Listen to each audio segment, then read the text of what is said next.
Welcome to Quick Hits. I'm Jared Rosenthal, and today I'm going to run you through 4 topics in the sports world. Because Lydia and I will be going down to Columbia this weekend to watch Mizzou versus Florida, that football game's going to be awesome, and it's only right that I make a prediction. Taking a look at the Missouri Tigers, the Tigers will have a 5-4 record heading into Saturday's game on a 3-game losing streak.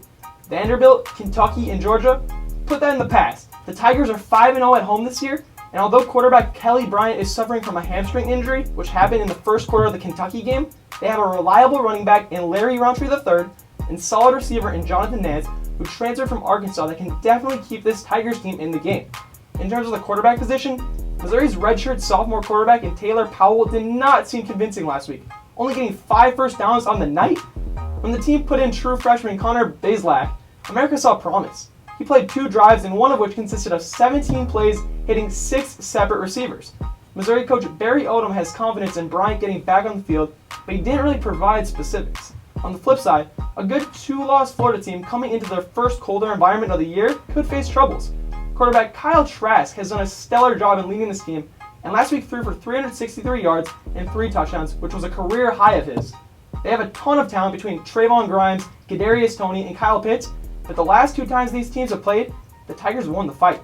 I think history will repeat itself, and Mizzou will take the dub. Now on to college basketball.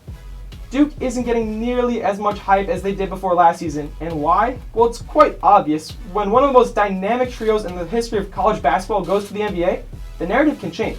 Zion, RJ, and Cam, they were really freaking good. But don't be fooled and tell yourself that this Duke team isn't as good as last year. In fact, there's a good chance that Duke will be even better this year. Looking at Trey Jones, a sophomore with veteran leadership skills who's an integral player on both sides of the floor, averaged 5.3 assists and 1.9 steals per game last year. The hope, and quite frankly the expectation, is that Trey's defense translates over to the other guys and that Coach K can get this team to improve beyond the perimeter. Because they have a top 3 recruiting class in the nation, guys like Cassius Stanley will be expected to hit from downtown. But overall, with the really nice inside presence between Vernon Carey Jr. and Matthew Hurt, and those 5 championships that accompany this team, the bar is set high. In the world of football, many people have been wondering, why are the 49ers good? And how did it happen? Well, it's not impossible for teams to go from awful to good or good to awful in a short span of time. Just look at the Rams, or look at Jacksonville now. In the last 2 seasons, the 49ers went 10-22. But this year, they're 8-1, and that one loss came on a Monday night rivalry game against the best quarterback in the league in Russell Wilson, Jadeveon Clowney playing out of his mind, playing without George Kittle or Robbie Gould. But the real question people are asking, still, is how did this NFL franchise turn it around so quickly? Well, for starters, you need a smart coach, and Kyle Shanahan, he's been blueprinting for the last couple of years. Shanahan had control in deciding the GM and John Lynch, and changed a large portion of the roster. In fact, in 2017, they switched from Brian Hoyer by acquiring Jimmy Garoppolo from the Patriots, and progress was apparent. During the remaining time that Garoppolo played in that 2017 season, he averaged 297 yards per game, which made him 3rd in the league, and the team averaged 28.8 points per game, ranking them at 5th in the league. Last year, Garoppolo tore his ACL in his 3rd week of gameplay, which held the team back a bit, ending with a 4-12 record. But despite the disappointment, they had the 2nd pick in the draft to get Nick Bosa, a stud pass rusher, and added defensive end Dee Ford by giving Kansas City a 2020 2nd-round pick. The defense is stacked with guys like DeForest Buckner and Eric Armstead, which keeps this team so dangerous. And their secondary has developed largely in part because of their new defensive passing game coordinator this year in Joe Woods, who was in Denver last season.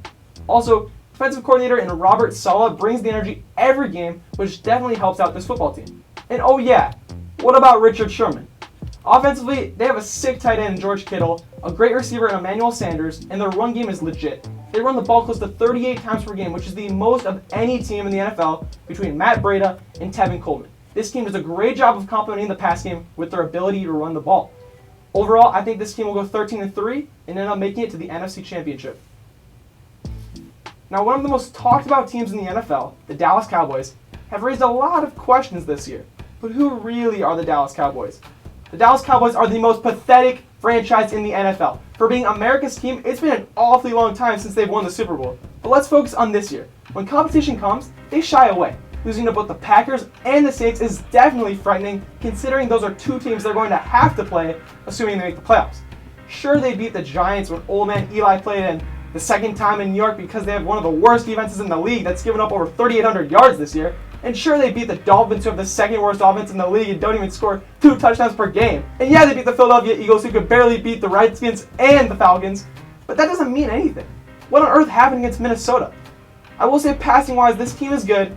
They have talented receivers in Amari Cooper, Randall Cobb, and Michael Gallup. But Zeke just looks like a slob. He didn't even convert on a single third down. Their defense is weak and basically let Dalvin Cook march all over them. And especially that pass rush, oh my gosh, atrocious.